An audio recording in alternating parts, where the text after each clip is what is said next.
So, as most, if not all, SpaceX enthusiasts know at this point, something went wrong with this particular flight, or at least according to the FAA. Some sort of violation took place, and according to some insiders, although none of this is confirmed, it happened right about here, right about during the unscheduled disassembly, as we like to call it, when debris got tossed around a lot further than SpaceX was supposed to be tossing debris. At least that's the rumor. Actually, we really don't know what happened, and that leads to a hell of a lot of frustration, because this happened over a month ago, and yet we still don't really have an explanation. In fact, we didn't even know there was a problem until very recently. So am I gonna go ranting about this again?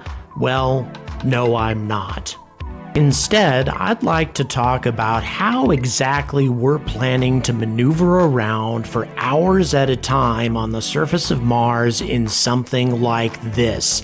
Now, granted, Mars has only 1/3 the gravity of that of Earth, but still, something this cumbersome, this many decades after Apollo. Is this really what we intend to use for our EVAs on Mars? Are we stuck with something like this? Because frankly, even though I suppose it's going to work, and no, we're not going to use the suit on the right, except for maybe in the interior of spacecraft and that sort of thing, but as far as EVAs on Mars, the suit on the left is what we're going to have to be using. Or are we?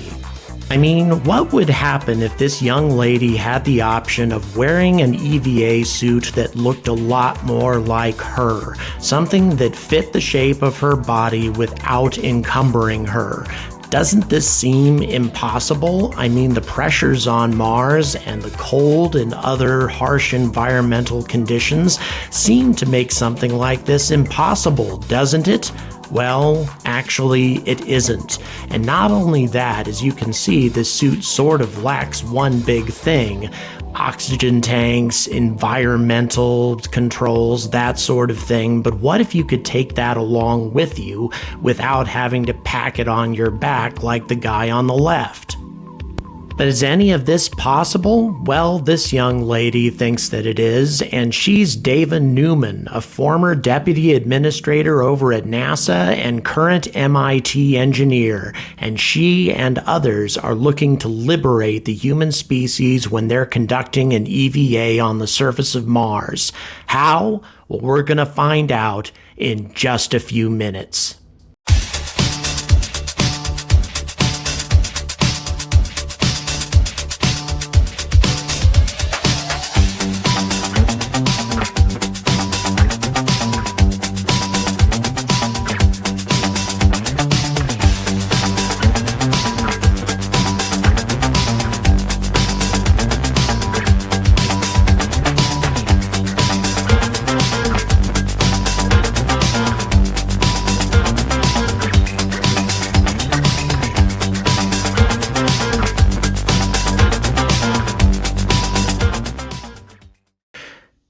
Good morning, and welcome to another episode of The Angry Astronaut. As many of you may notice, I have a new audio setup. Some of you may have seen it during or heard it rather, during the live stream that I did recently and got your eardrums blown out. I do apologize for that. I am still experimenting with this thing, trying to get it to work properly and to get everything balanced out. And since I am far from an expert at it, I am asking you folks to just bear with me and adjust your volume accordingly. So, this whole thing with the FAA, I want to just put this out of the way, put this out of my mind for the moment, at least for today and for the near future. Whatever's going on with them, hopefully they're going to make a public statement in detail about what their problem is with SpaceX, and hopefully Elon gets this issue resolved quickly so we can see an SN9 launch. let's get through with that. Let's not think about government regulations not getting us to Mars. Let's think about getting to Mars. And if we get to Mars, obviously, it's a lot more than just transportation. One of the most basic things is life support. It's environmental suits. And obviously we have those right now, but at the same time, they're cumbersome. There's a whole lot of equipment that makes an astronaut top heavy, as a matter of fact, and a bit clumsy. And I'm going to show you a little bit of footage from the Apollo missions just to demonstrate that. But I mean, what kind of solution is there? Mars obviously has a very, very low pressure, a very thin atmosphere that needs to be taken into account, something that would certainly cause a human being to die in very short order if exposed to it. So there needs to be a lot of protection there against cold, against other aspects, radiation, etc. So what do we do about all of that? Well, as a matter of fact, both NASA and MIT have been working on very innovative solutions, and they're called a Biosuit and a Biobot. The Biosuit allows an astronaut, as you saw a little bit in the intro, to move more like a natural human being, to take away this cumbersome aspect of spacesuits and allow them the freedom of movement, or close to it anyway, that we have here on Earth. And then the Biobot allows the astronaut to be freed from the environmental life support system. Have a robot carry that for the astronaut instead. That's the concept. But can it be done? Can we design a robot that's capable of following an astronaut through all the difficult terrain that Mars is going to represent? Well, it's important that we do, because we're going to be facing double the gravity on Mars that we faced on the moon, which is going to make these huge spacesuits that much more of an encumbrance on our astronauts. And it's something that we should do something about. And guess what? We're close to getting it done, at least as far as the concept is concerned. Both MIT and NASA have been hard at work. So let's get into the details of all of this right now. When you look at the computer renderings of the surface of Mars, the first impression that one gets is that it's something like the Grand Canyon, a desert-like environment with very similar characteristics. And although Mars is a very dry place, it's also some place that was very wet at one time, and therefore has a great deal of subsurface ice. Quite a lot of water, actually, which is good news for future colonists. What is bad news is the fact that Mars pressure is less than 1% that of Earth, and that would be very bad for anybody exposed to Mars' environment without a spacesuit. Planetary scientist Pascal Lee describes it this way, quote, "If you are unprotected on Mars, your blood would boil even at ambient temperature. All the gases that are dissolved in your bloodstream would just turn into bubbles. Like popping a can of Coke, you would fizz to death. And that's within seconds. So really, wandering around on the surface of Mars without a spacesuit, or even the types of suits that SpaceX uses inside the Crew Dragon, is simply not practical. As Dr. Newman has demonstrated time and again, wearing a spacesuit does not have to be an encumbering experience. That's her running in 1/3 gravity wearing her biosuit. And that's her with one of her colleagues at the World Science Festival modeling the biosuit. As you can see, this is an extremely easy suit to wear and to maneuver in. And there's the helmet being modeled as well, obviously not a full seal there, but still, for all practical purposes, that's what the helmet looks like. And it's constructed out of fabrics that exert 1/3 atmospheric pressure on the skin. So essentially, it uses the material to exert the necessary pressure on the human body so your blood doesn't boil. Now compare the ease of operating in this suit with what NASA's sixth gravity, where carrying this sort of weight should have been an easy thing. Because the astronauts were so top-heavy, the Apollo astronauts were fortunate enough to be out on very short-term EVAs compared to the extremely long-term EVAs that astronauts on Mars can expect to experience. This is the sort of thing that is not going to be acceptable during EVAs that are going to last days, weeks, months. It's going to be entirely different on Mars for astronauts that are going to be staying there for months or perhaps even years at a time. And in true Angry Astronaut fashion, I'm about to get really pissed off here because this concept called mechanical counter pressure has actually been around for a very long time. Physiologist Dr. Paul Webb introduced the concept way back in the 1960s. The problem is the materials didn't exist at that time in order to make his ideas manifest. Nevertheless, NASA has not put significant effort into creating something like this until into the 2000s. They've let decade after decade go by with astronauts maneuvering in the suits on the left instead of the suits on the right. And by the way, there's the poor guy with a breach in his suit trying to get back for help, whereas with mechanical counter pressure, the material is providing the pressure, so all you have to do is patch it. Now, although the limbs of this suit have been tested in a vacuum condition, the entire suit has not. Such a thing would represent a tremendous danger to the test subject. Nevertheless, the materials seem to be very promising. Dr. Newman feels quite confidently that if she had a team of researchers, about a dozen of them, working ongoing on this project, she could have a working suit ready in 3 years. But unfortunately, NASA has not provided the necessary funding, which seems incredibly stupid because they should be providing the funding for something like this, given the potential dangers of the suits that they're already using and how difficult they are to maneuver in. And come on, these things are way more stylish anyway, way more SpaceX. But how do you carry the necessary life support with you? Well, there's a solution for that as well. Now, before you start laughing, I need to remind you that this concept called the Biobot has passed Phase 1, Phase 2, and Phase 3 of the NASA Institute for Advanced Concepts. Once you get that far in the process, there's a decent chance that NASA is going to build a prototype for you.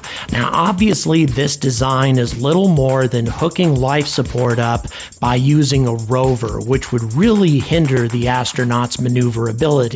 But what if you had a much better robot? Something that's provided by Boston Dynamics and something that we've seen many times before. Obviously, we couldn't use this precise design, but something very much like it could be quite effective.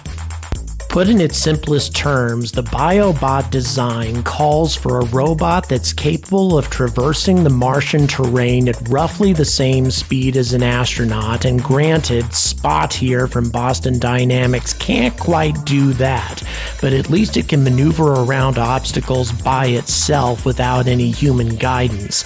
And what it would do is carry the Portable Life Support System, or PLSS, for the astronaut, thus freeing them not only from a bulky spacesuit, but from the life support system as well.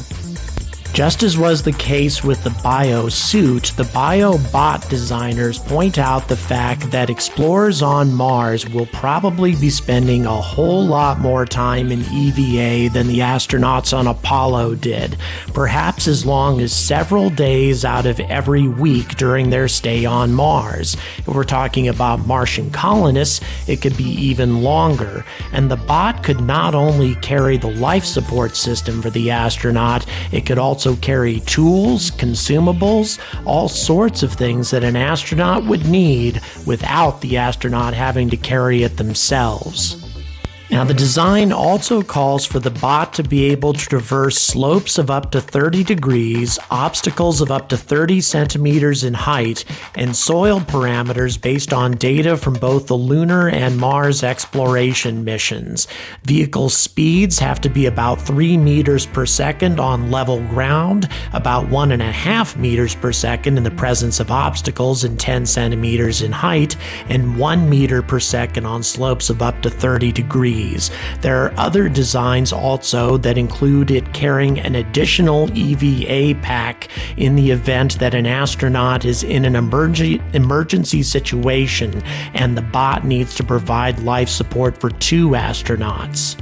Biobot would also be designed to carry communications equipment, a navigation map as you can see here in case the astronauts get lost, all sorts of things to make it man's new best friend on Mars. Now, of course, this Boston Dynamics model, Spot or Zeus as SpaceX likes to call it, is incapable of all of this. It doesn't have the cargo capacity, nor can its batteries handle the extreme cold of the Martian environment.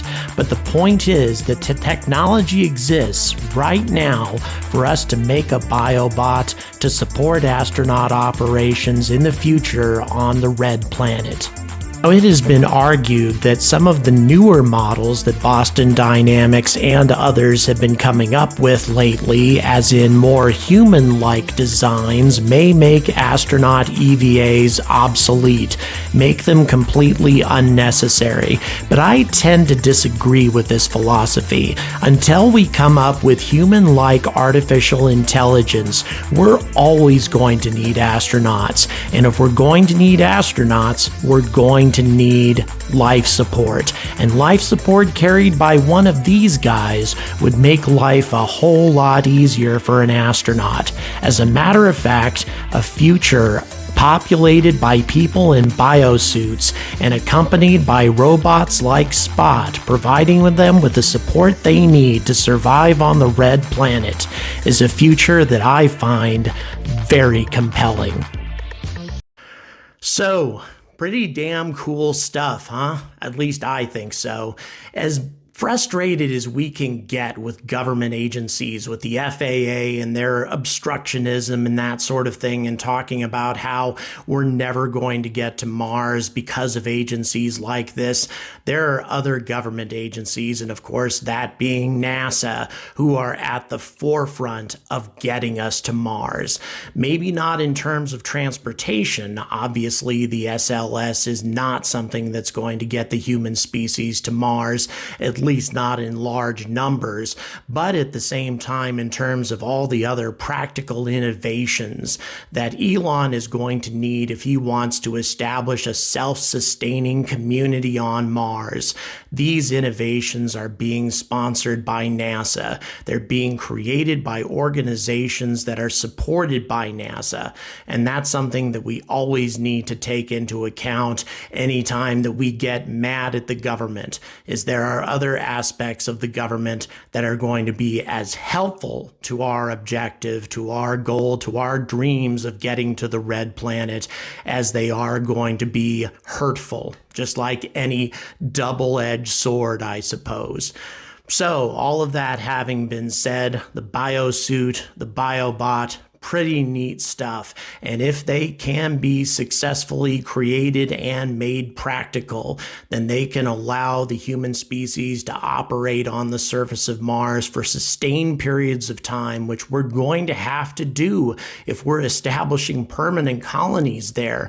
We're looking at very long EVAs, far longer than anything that we did on the moon, probably longer than we're going to do with Artemis as well. We're going to have to look at, living our lives in EVA for those of us that are actually going to decide to be colonists. That's a pretty big thing. And so having something that makes the whole experience of an EVA more of a pleasure rather than a chore, or at least not as much of a hindrance, I think is something that is very, very positive and something that we should be working on. And thank God we have organizations like NIAC MIT, like NASA, like the ESA, and others who are working very hard to make all of this a reality. So if you like these unusual topics that I like to bring up when everybody else is talking about the SN9 incessantly, not to say that that's a bad thing, but at the same time, I just like to take my mind off the frustration of not seeing a launch and talk about exciting things that are happening in the world of space. If you like that as well, it's all in the description on how to support me, or just throw me a subscribe and a like, and I will be very happy. So until we can implement these innovations, these creations and inventions that NASA is coming up with, as I stumble over myself in my conclusion here, until we can accomplish all of these things and make our dreams of establishing a self-sustaining colony on Mars a reality, and living on the surface of Mars a reality, even during those times that we have to be locked inside a spacesuit, I urge all of you to stay angry about space.